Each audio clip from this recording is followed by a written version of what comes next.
Welcome back to the Solid Verbal Boys and Girls, part 2. 2 of our super mega February Q&A.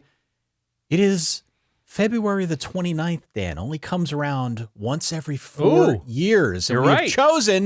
We have chosen to spend your time going through questions from the Verballerhood, sir. How goes it? I love that. Once again, letting listeners shoulder the creative content production lift. I'm great. Ty, I could not be better. I love doing these episodes. People love thinking outside of the box, love pushing us to be our best selves. I'm great. Hey, sorry for the quick interruption, but it'd be incredible if you considered subscribing to the Solid Verbal YouTube channel right down below. Congratulations, Skippy. You've got mail. You've got mail on the Solid Verbal. As often as we can, and twice in this here last week of February 2024, we like to pay homage. The Verballerhood, sending in questions via email, via Twitter, X, whatever we're calling it now, Instagram, Facebook, you name it. Yeah.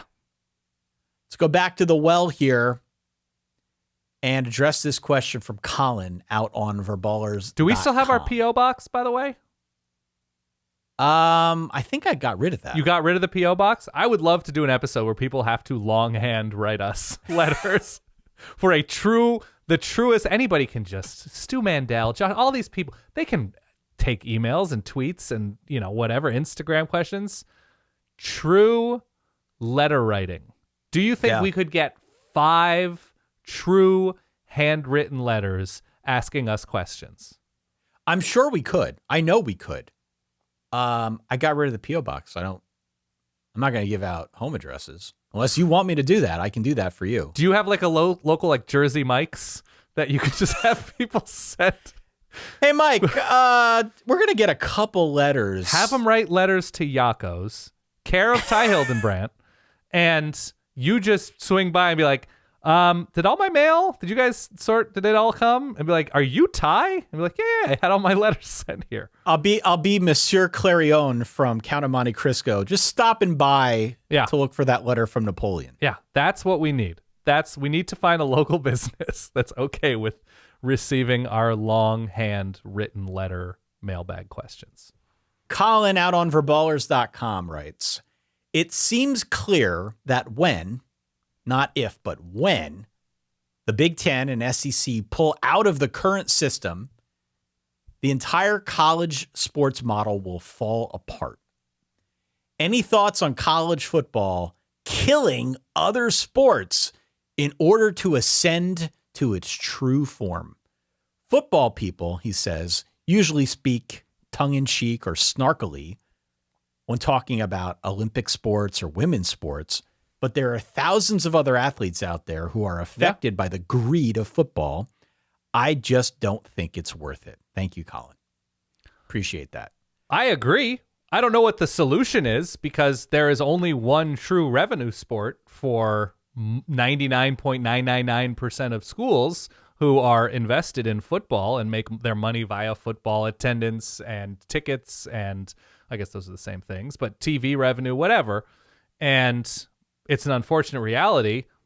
I kind of prefer the idea of college football being a part of a college and being a sport amongst a number of different sports. And I think football players do too. For as much hand-wringing as we all do about the portal and NIL and how, being a part of a school doesn't mean as much anymore because there's this freedom of movement and coaches leave and the modern game is so chaotic. Like, there is a very real part to me of players that like being at these places and like hanging out at frat houses and like going to class and like wearing the gear of the school and like going to the local breakfast spot, whatever, that like true relationships are formed on campus. And I think a lot of that would be lost if we are going to, and who's to say we aren't, but if we are going to a place where we're truly professionalizing the sports as it's led by the SEC and Big Ten, that if we were to lose soccer or swimming or volleyball or women's basketball or any sport that isn't football, I think it would do a tremendous disservice to sports culture, and I am not here for any of it.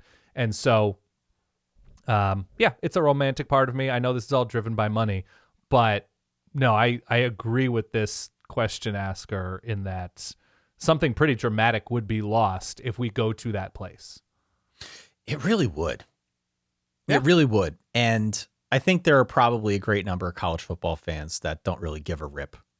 Sure. To the point that Colin raises here. There are plenty of folks who wouldn't care. And as long as the football is fun, that's good enough. But man, there's such a culture around college baseball, whether it's baseball or a ton softball. of different sports. Yeah. Certainly women's basketball has seen its own renaissance as of late, with incredible numbers on that front. Who did the volleyball was it Nebraska that did the women's volleyball in Memorial Stadium, and they filled it? It was that, just the picture, let alone the experience, the picture of it was incredible. So yeah, I mean, you would hate to have to lose any of that because an administration decides it needs to spend as much money as it can to be reasonably competitive, or at least part of the FBS subdivision, and earn money for the school, for the institution via those channels, and not necessarily from some of the other money sports. Right. I would hate to see that. I guess my question is, and there is a Title IX element to this, which is Title still IX element. very I mean, real. we're being sort of overly simplistic in our description here, but I guess my question is this. So there, of course, is this undercurrent that the Big Ten and the SEC are the two biggest fish in the pond, and they're going to eat everybody up. They're going to rule the roost when it comes to the college football postseason. We talked about on the last episode that we did. Right. They are going to take this sport whichever way they see choose. ESPN and Fox. Continue. ESPN and Fox. Okay. Yeah. Perhaps they are a proxy for the networks, but there is that sentiment out there. I'm not so sure that the Big Ten and the SEC are going to be the two entities that ruin college football if it comes to that. I think they'll be part of it. Okay. I think the money that is driving those two conferences is certainly, two of the boogeymen out there in college football. I don't think that is. I don't think that like Tony Petitti and Greg Sankey are going to get in a room. They're going to make a decision, and that's going to turn the whole thing on its ear. I think what ultimately turns it on its ear is Florida State and the ACC. Okay. I think that's the thing, and I know it's all interrelated. Yeah. Certainly, Florida State, if they decide to leave the ACC, it will likely be to join one of those two conferences. But I think what Florida State is going through right now with its own exploration around the ACC and its grant of rights, that is the thing. That is the moment when they decide to leave. Either they hop over or tunnel under the grant of rights. That is the thing that is going to really challenge this model more than anything else.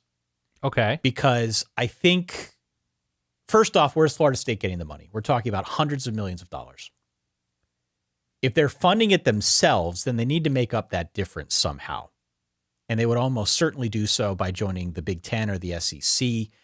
Lord knows that they're not funding it, right? We saw some reporting a couple months back that maybe they would pursue private equity. That's a whole other can of worms. Yeah. If it comes to that. But they have to fund it somehow.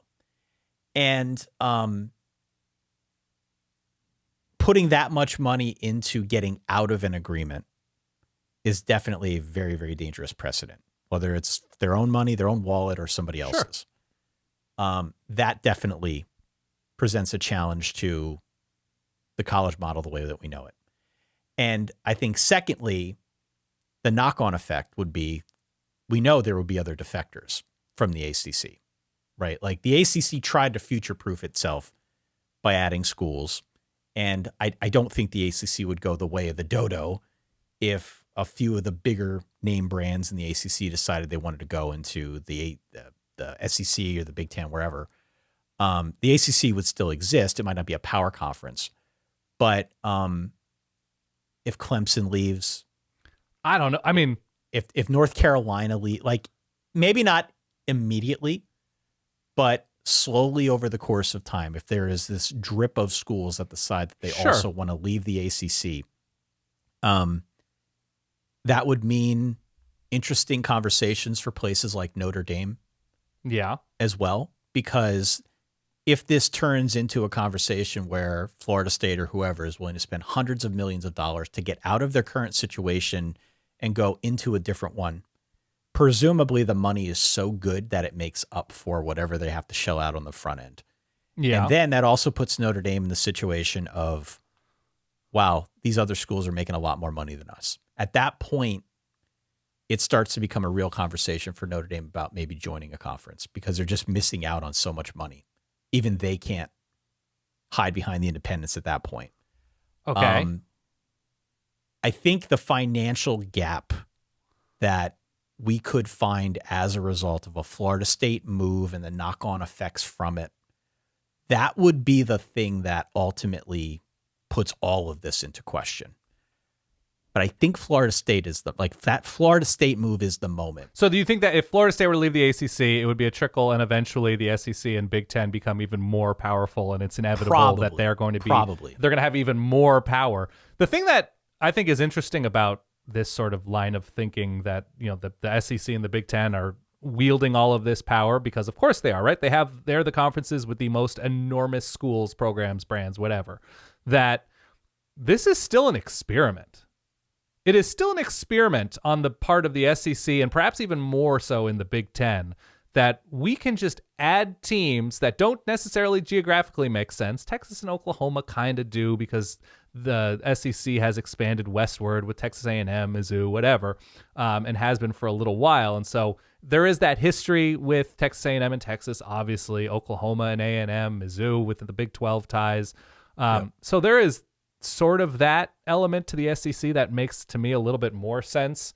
But the Big Ten adding the Pacific Northwest and the LA schools and coming at the schedule expense of Iowa playing Midwestern teams every week, Minnesota playing Midwestern teams every week, Michigan State playing Midwestern teams, and selling fans on, look at all these big brands coming to the conference. Look how now we're going to get Wisconsin, Oregon more often, and we're going to get Penn State, USC more often. Like, it's still an experiment into fan behavior, and if they will watch anything between big programs, even if it comes at the expense of the long familiar. And I know college football conferences have changed forever, and Penn State was an independent forever until they weren't, and Florida State and the Big East. I don't necessarily look at the ACC experiment as being successful in adding the Big East teams that they've added. No. Adding those basketball schools in Boston College and Pitt, adding Louisville in, who've been a football school too. But it hasn't made the conference more attractive and more interesting as they've expanded their geographic footprint. It's not adding Oregon and USC. It's not adding Texas and Oklahoma, but it certainly hasn't done much for national interest in the ACC. And so I still wonder that even if we're pointing to the SEC and Big Ten as being like the competitive and money leaders in this sport, that I still think it is an experiment to say, what if Arkansas played Ole Miss left? Will people still dig SEC football?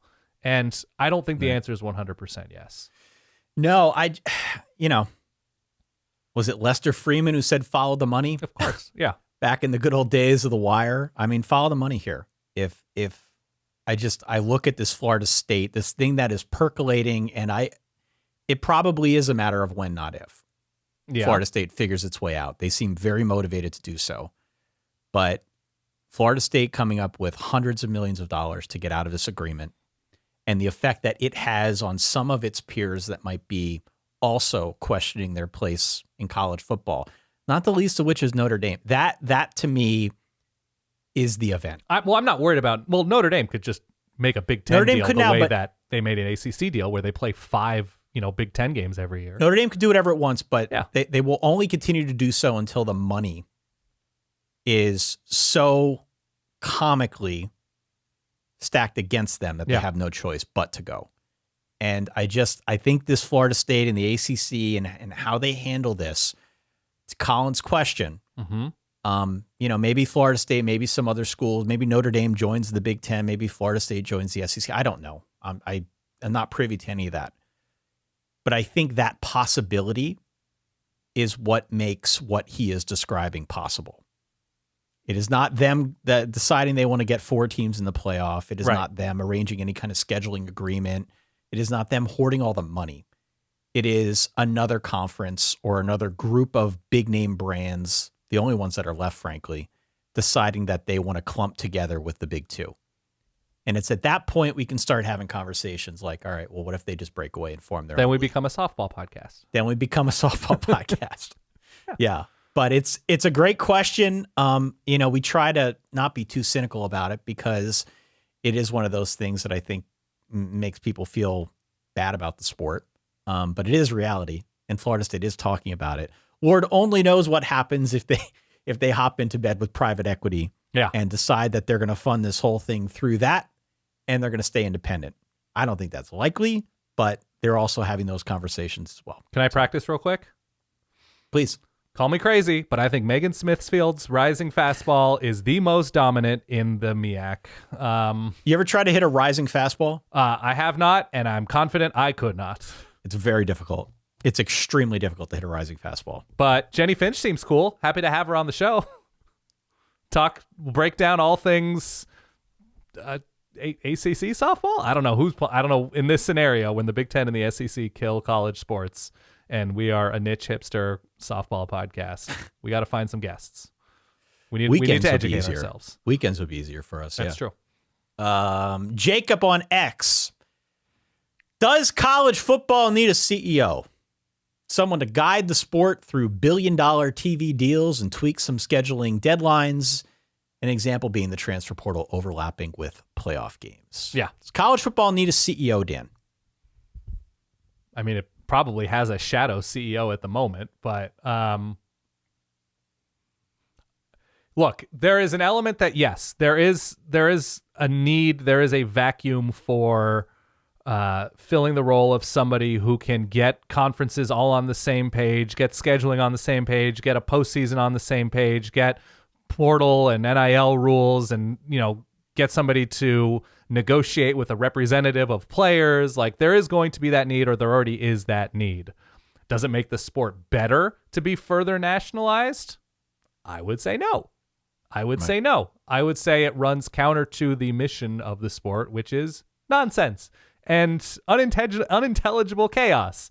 But where we are now, where there's so much toothpaste out of the tube, you probably need more grown-ups in the room. The problem is, anytime college football decides, okay, we need a committee. Oh, we need a playoff person in charge of the playoff. Oh, okay, we need to hire a TV executive to run our conference. A lot of times it just doesn't end up better for the sport, right? It ends up better for certain people who profit off of the sport. But in terms of the health of the sport, like, Roger Goodell isn't there to make football the best thing ever. Roger Goodell is there to make the owners money and find the most efficient way to make owners money, or whatever, governors, whatever they're called now. And so I just wonder, if there's a CEO of the sport, how do you find that person who exclusively has the long-term health in mind and not the short to medium-term bottom line of a select few as his or her priority? Yeah, we've joked about this being Oliver Luck.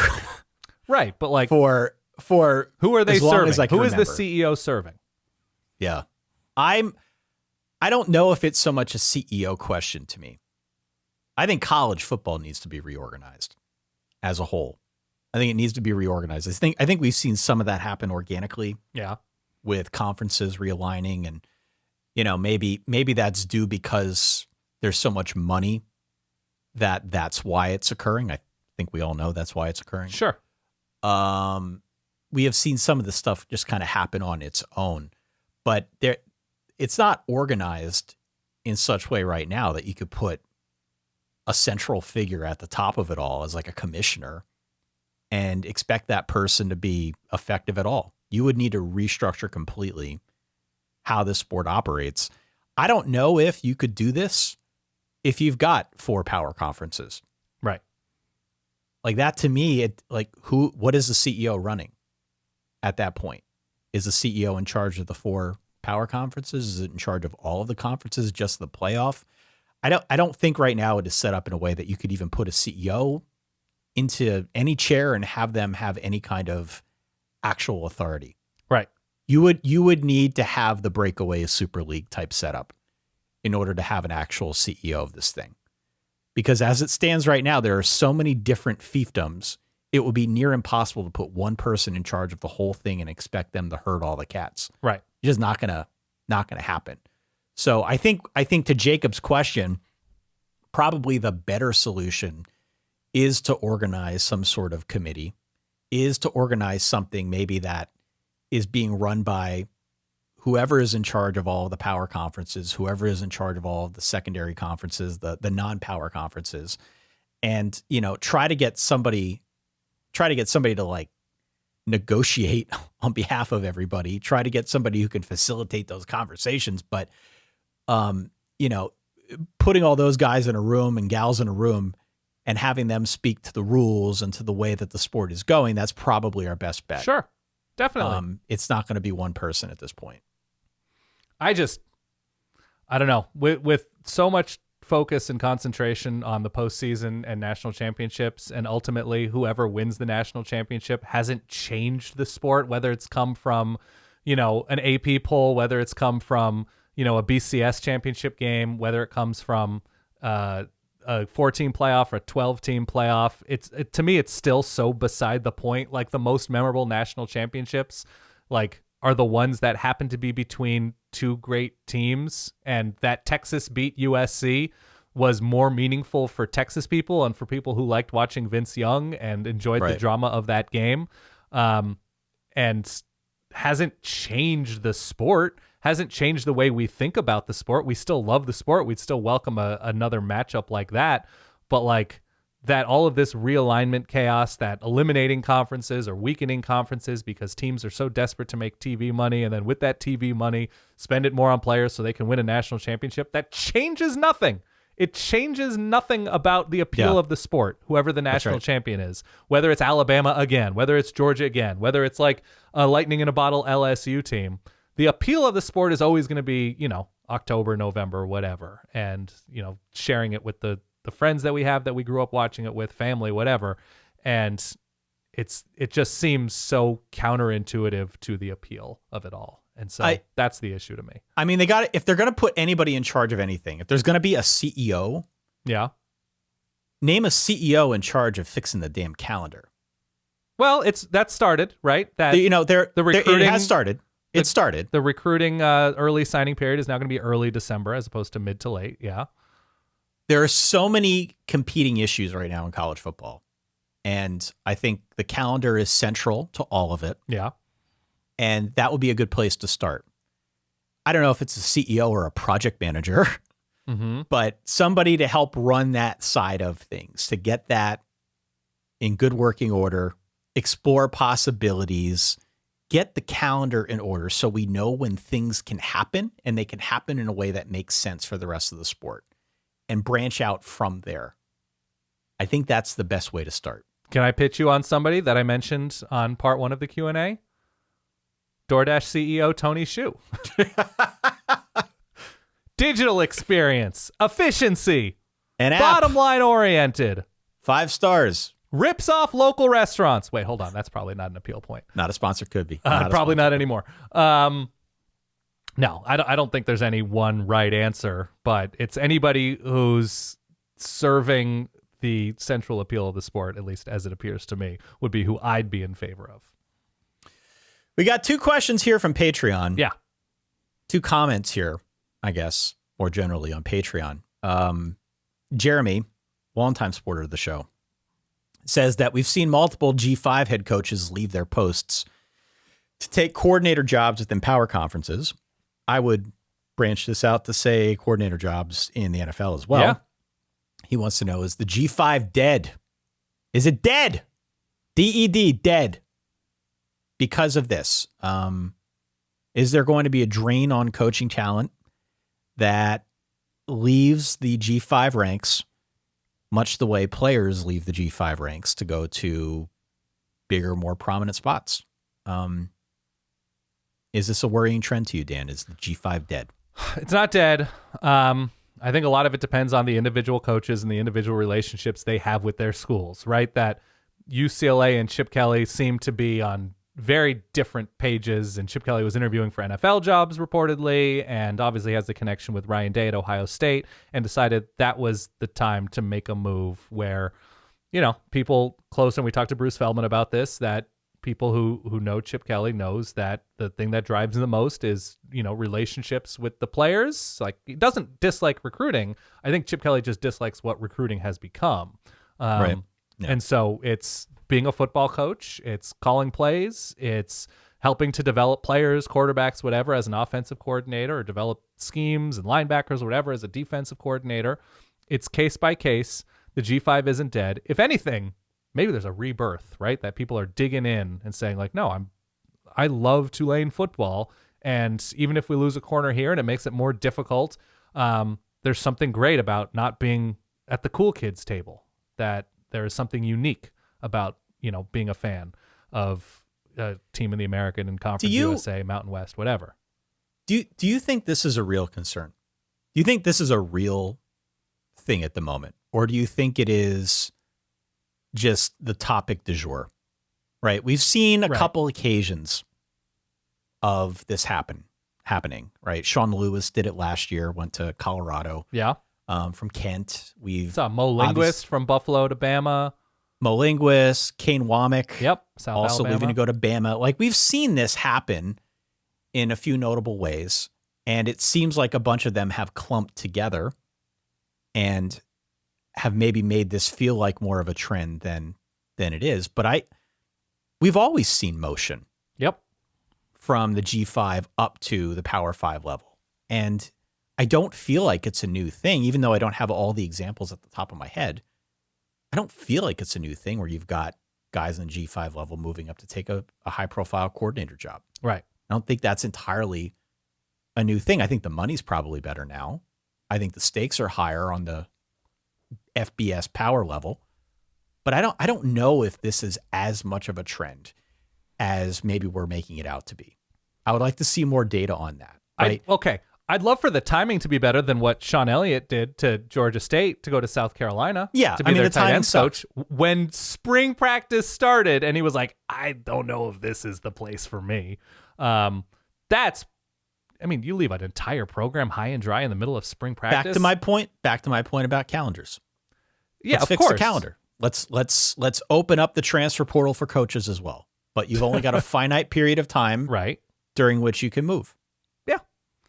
Look, on a certain level, it creates opportunity. It creates new opportunity for new people who maybe haven't necessarily gotten opportunities for head coaching jobs, be it, if it's at a Mountain West school or a Sunbelt school or whatever. And so opportunity is a good thing. Opportunity for coaches to say, if you're Sean Lewis, I've maximized what I can be at Kent State. I'm going to go to Colorado State or go to Colorado, and they've got a promising young quarterback. Let's see what I can do for my career with these offensive players. And he was able to leverage that into a bigger G5 coaching job at San Diego State. And so it's okay if everybody is sort of, at the end of the day, nakedly all about themselves, because that's just the world in which we live. And that's easier to understand, man. Yeah. There's something at least a little bit more authentic about that. There is. And I also think there are a number of different ways that you can achieve your career objective. Sure. Like if you are all about becoming a head coach, it doesn't mean that the only way you can do that is by starting at a small school, taking over at a bigger school, taking over at a bigger school, and then eventually taking over at a Power 5 school, Power 4 school now, right? There are different ways that you can go about that. And maybe that's a little bit what we're seeing right among some of the top G5 level coaches, where they are recognizing that this maybe is a quicker path to get to that eventuality. But I don't think the G5 is dead. I think a far cry from it. I think there will always be. Kenny Dillingham talked about this, right? He worked for 9 years to be a coffee boy. Right. There are always guys that I think are willing Granted, to work. he's at Arizona State, which is a big place. Yeah. He's at ASU now, but I do think that there will not be fewer number of guys who are out there willing to take over G5 programs because of what we've seen from a select few. I understand why, in the case of like Sean Elliott, if you're a Georgia State fan, I understand why, if you're a fan of any of these programs, this is like particularly demoralizing. But I would need to see this happen for like 5 more straight years before I'm willing to admit that there's a trend. Look, and I think it's also, all of this is happening as there are major changes in the sport that schools either weren't prepared to navigate or weren't sort of had their head in the sand about reality. And so now what will happen is, if a head coach is interviewing at Georgia State, if a potential head coach is interviewing at Kent State, if a potential head coach is interviewing at Boise State or whatever, they can now be a lot savvier and say, what does my assistant pool look like? What does my like collective pool look like? Right? That you're not just necessarily interviewing with the school, but you're having conversations with donors about like, look, if you want me, I need a commitment to get, $3.5 million a year here at Boise State, every year for the next 3 years. That coaches can now feel like others are holding up their end of the bargain. And now it's a financial end of the bargain that's not just about their salary, their own salary. That like, how are you going to take care of assistants? How are you going to take care of players in my program? And that's something Jed Fish pointed to that when he moved from Arizona to Washington. He was like, everything I did, and I don't know if he talked about this on Ari's podcast. I just saw it. I apologize for not having the source. But he was adamant that he was genuine and authentic about everything he did at Arizona, but he was going to get a ton more for his assistant coaches at Washington. And so I think head coaches are only as good as the administration behind them and the assistants behind them, whatever, and obviously as good as the roster is. And so if a coach is able to get a commitment from a collective, from an administration financially ahead of time when he interviews, then maybe that coach is going to be more secure in that place and is not going to be poking around. We just happen to be living in a time where everybody's figuring it out on the fly. Yeah, there's a lot happening all at once. Yeah. And I think if you try to look at all of it collectively, it feels like it's a hot mess. Sure. That's not to say it isn't a hot mess. There are certainly parts that are more of a mess than others, but the coaching movement on top of the NIL uncertainty and the portal and the conference realignment and the playoff, there's a lot happening right now. So I get that sentiment, Jeremy, and I appreciate the question. And sometimes you just need a reboot, right? When in doubt, restart the router. Speaking of which, question from Chaco on Patreon. And this is kind of like a reverse Jeremy in a sense. I don't recommend doing a reverse Jeremy without stretching, by the way. Continue. He says, Eric Bieniemy is back in college football at UCLA. Yes. Curious as to which traits you would look for in hiring an NFL guy to coach in college football. Man. And in general, are you for or against bringing NFL coaches to the collegiate ranks? So, we've talked a lot about college guys going pro, but what about some pro guys coming back to the college ranks?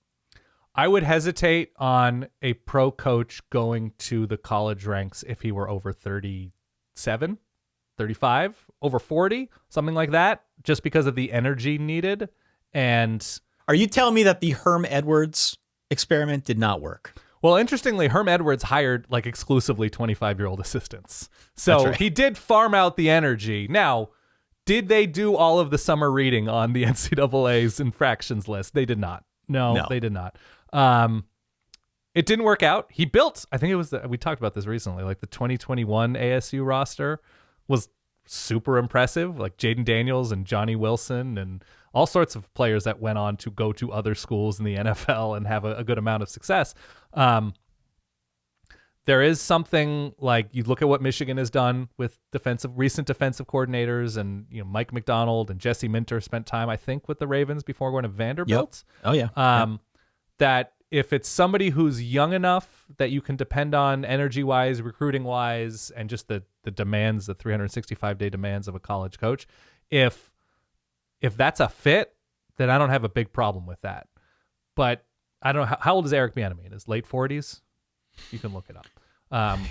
He's an interesting case. He's been a college coach. He's been an NFL coach. Had a ton 54. of 54. There you go. Who did he play for? The Chargers, I want to say. Oh my God. Yeah. He's been he's been around college and pro football for a while. Yeah. Eric Bieniemy. But yeah, there is something where that, like, certainly coming back to Southern California where he has the ties, I don't see it as a long-term solution as a position coach or a coordinator, because it seems that everybody would prefer to be in the NFL in this moment in terms of lifestyle, even if the money isn't equal if you're a high-level coach. I'd be hesitant. I'd be hesitant to hire somebody 54 to be a major part of a major program. Yeah. I mean, obviously had a very prosperous college career at Colorado. Yeah. But yeah, was with San Diego for 4 seasons, Cincinnati for 4 seasons, closed out his career in 99 with the Eagles. I think what I would look for, I think the youth is worth the conversation. It's more of an energy thing than it is an age thing, but you just have to be up for it. We've seen a lot of older coaches kind of speak to the perils of the current moment in college football. Well, just if you're in an NFL rhythm, right? If you're used to if you've grown accustomed to a certain coaching lifestyle, then you're thrust into it after 27 years away. It's different. Yeah. I think it's different. I would more tactically look for a guy who doesn't run the most complex system in the world. Okay. And I'm not going to pretend to know Eric Bieniemy's system. There will be time to learn it. You don't get as much practice time. No. At the college level. You've got, I think, a little bit more coming and going at the college level with guys rotating in, rotating out of the system. It's harder to install a complicated system at the college level. It just is. And so I think keeping it simple, I think keeping it maybe as a derivative of what you've run previously is an interesting way to go about hiring your next coach. Yeah. It's probably a great case for hiring from within in cases where it makes sense to do so. But I just wouldn't want it to be a total culture shock. Certainly not for the coach. Definitely not for the players who have to run whatever system the guy's trying to put in place. Yeah. I think that's probably the most important thing outside of the whole energy aspect of it. And, that's a personality trait more so than a football one. Outside of that, I'd want to run a system that I know and I have confidence in when it comes to installing it. Yeah, it seems like a lot of these are just big name, flashy hires, not necessarily. And the Michigan ones have been not that at all, right? Mike McDonald was not a household name when he was brought in to Ann Arbor. But I don't know. It does, like, for Deshaun Foster to bring in Eric Bieniemy now, I think is savvy in that he's a lot more experienced. Deshaun Foster's on the younger end, has experience at UCLA. You bring in somebody who, is more of an authority figure within the sport. I think it can be a really good short-term move. But as a long-term answer, I don't necessarily see it.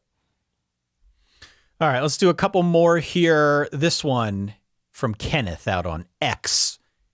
If you had to guess right now which way too early top 10 team, alliteration, ends the season unranked, and which unranked team what a bummer of a question.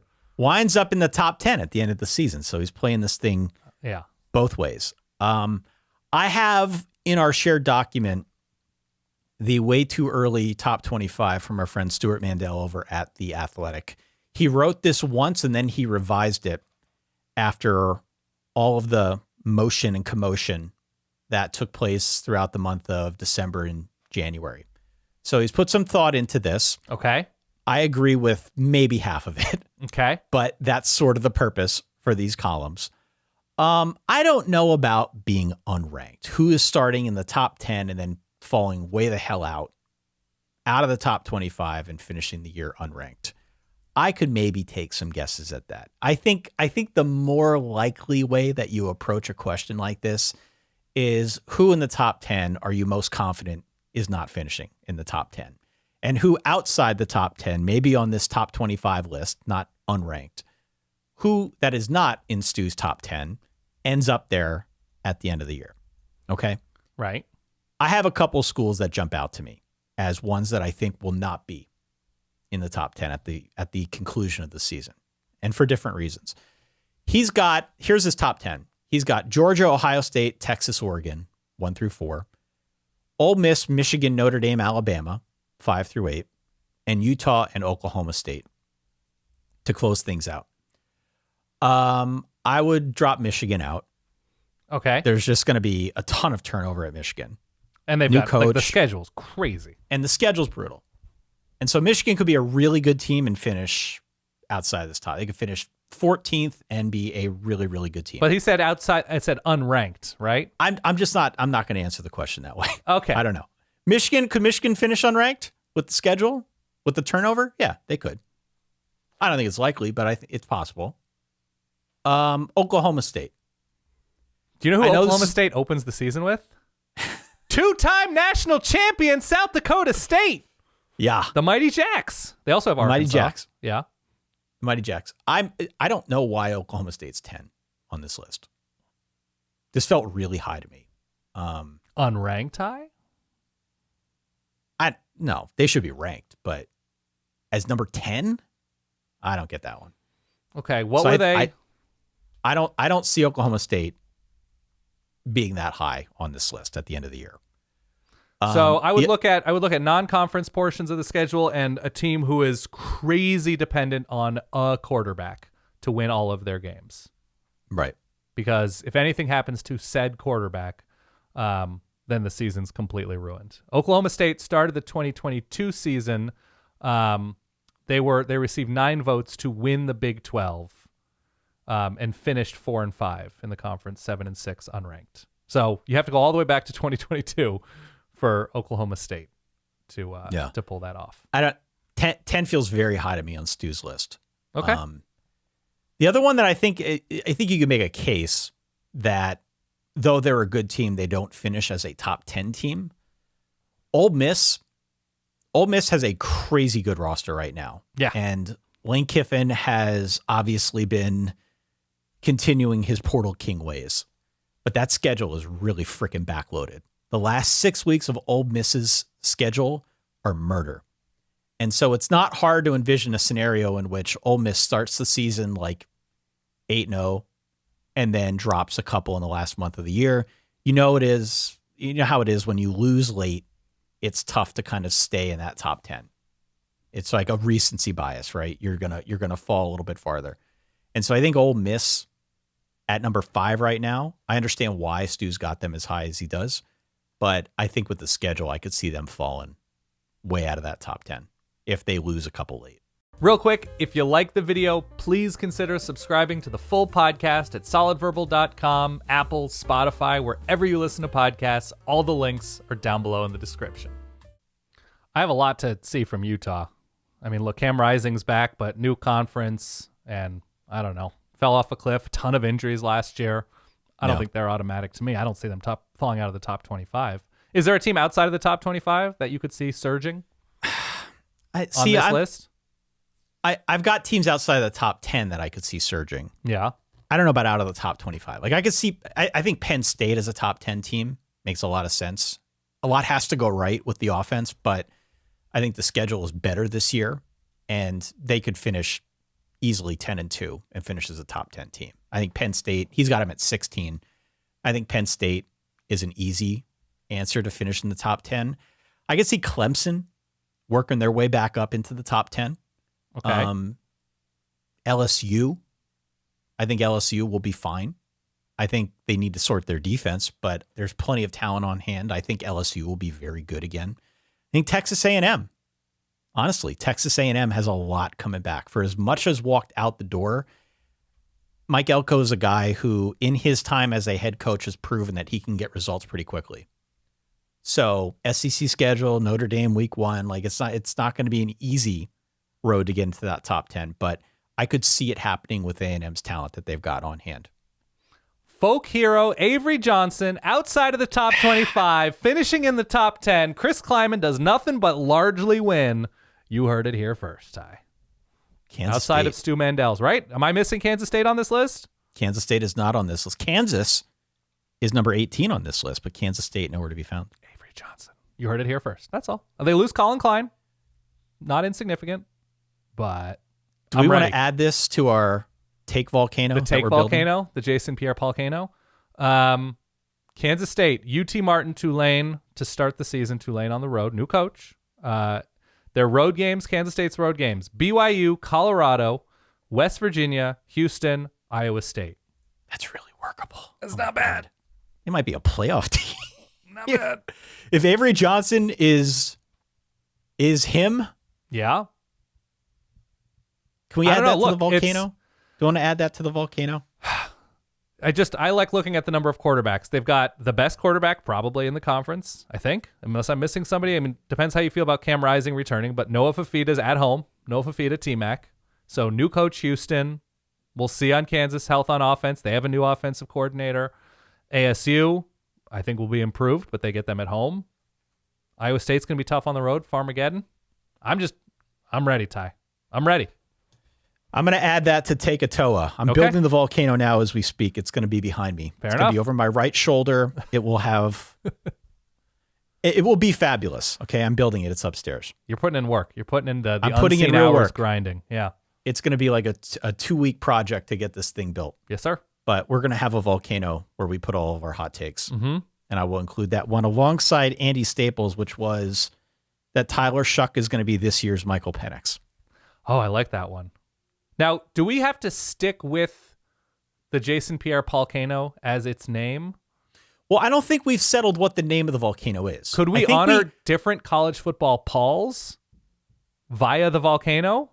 I think here's what I think. We like the name Paulcano. Yes. We like naming the volcano Paul. I think it's an open question as to which Pauls we honor. Like obviously Paul Feinbaum, noted college football talker. Yeah, I mean we're not crazy. Okay, about we got Paul Feinbaum. Rhodes. Paul Rhodes. Paul Podlesny? Did I pronounce that correctly? Sure. Penn State star? Paul Podlesny. Paul Yep. Podlesny, excuse me. I think we can find enough Pauls. You got Paul Tyson? Yep. I think we can find enough Pauls. Or it could just rhyme with like all, right? Some sort of all first or last name to give us the volcano pond. We've named our volcano after Paul Richardson, former Colorado standout wide receiver. We could call it the Noah Kano, right? Because you could find canes within the sport.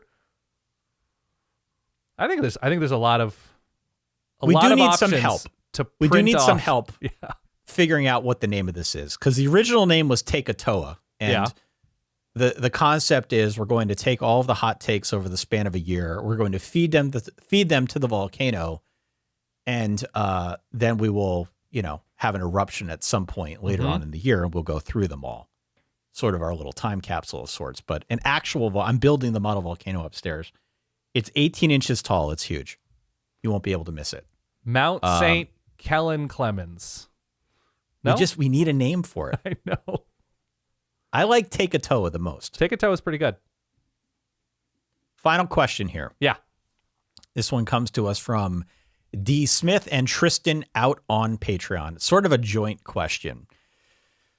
One asks, what are the best hand symbols done by schools? So the Hook'em, the Oregon O, the Miami U, et cetera, et cetera. There's a ton. Yeah. Gig 'em. Tristan also asks, what are your favorite game day traditions? So the Buffalo at Colorado, the spear throw at Florida State, the OHIO chant, the wave at Iowa, et cetera, et cetera. So let's group these together. Well, are there some that are missed in terms of hand symbols here? I'm sure there are. You got Fight On, USC. Yep. I think he or she, D. Smith, said et cetera, et cetera. You've got the Bear Claw, right, at Baylor. Yep. You got Gig 'em. You got TCU. Like, you got a lot. You've got, like, Guns Up, Texas Tech. Does that count? Because it's two hands. It's not a single hand symbol. No, it's a hand symbol. I think it counts. It definitely counts. What are we missing? I like Horns Down. I think Horns Down, man. We got to talk about Horns Down. Yeah. This is the opening through which Horns Down walks onto this podcast. Yeah. Are you offended by Horns Down the way it seems some are offended by Horns Down? No, I don't think anybody's actually offended by Horns Down. I think it's just sort of fake outrage by Texas people. But yeah, continue. I think Horns Down is my answer here. Horns Down is such a troll move that Houston Nutt, who popularized it after the bowl win way back when. That image of him kind of going horns down to the audience, to the crowd, is timeless. So I think horns down is up there, not really so much out of disrespect to Texas, but just because of some of the fake outrage out there. Okay. That to me is high on the list. So see, to me, I have a clear winner. So horns down, which is an unofficial, right? It's not Oklahoma doesn't like, it's not in like the student handbook. No. So it's an unofficial. It's great. We love the spirit of that. I agree. I think I have a clear winner about the best one, and that's the Gator Chomp. The Gator Chomp, if we're allowing two-handed hand symbols, we are. The other ones, your hook'ems, your oregano, your fight-ons, whatever, guns up, you can do those in subtle ways. When you see like, oh, there's another like Texas fan at like the Charlotte airport, hook 'em, whatever. That's cool. It's subtle. It's so ridiculous to extend both of your hands to do an alligator chomping motion in an airport, in a grocery store, at a game, at a family reunion, to either say, hey, I am also a fan, or hey, haha, we just beat Auburn, blah, blah, blah. The Gator Chomp full hands extension to me is the ultimate, like, ridiculous, no other sport has something quite like this. Like, you would kind of feel compelled to do it in a boardroom if somebody else in the boardroom was like, actually, I'm a Miami fan, and Florida had just beaten Miami. The U is cool. Doing the U with the two hands, it's undoubtedly cool. The Chomp is the best because of how silly it makes everybody instantly look, and I'm incredibly and enthusiastically for that silliness. Is that a close cousin of the tomahawk chop? And it's also fun to, it sort of is, but I was going to say it's also fun to do ironic trash chomps after a kicker hits, a game-winning field goal against Florida, and to chomp at the student section. I think it's a perfect motion, would change nothing. I like the U. U's great, but you can do it subtly. You can do it subtly. And I had not considered the full-on Gator Chomp, but I mean, technically the U, technically the O. Yeah, O's great. Those both incorporate both hands. Mm-hmm.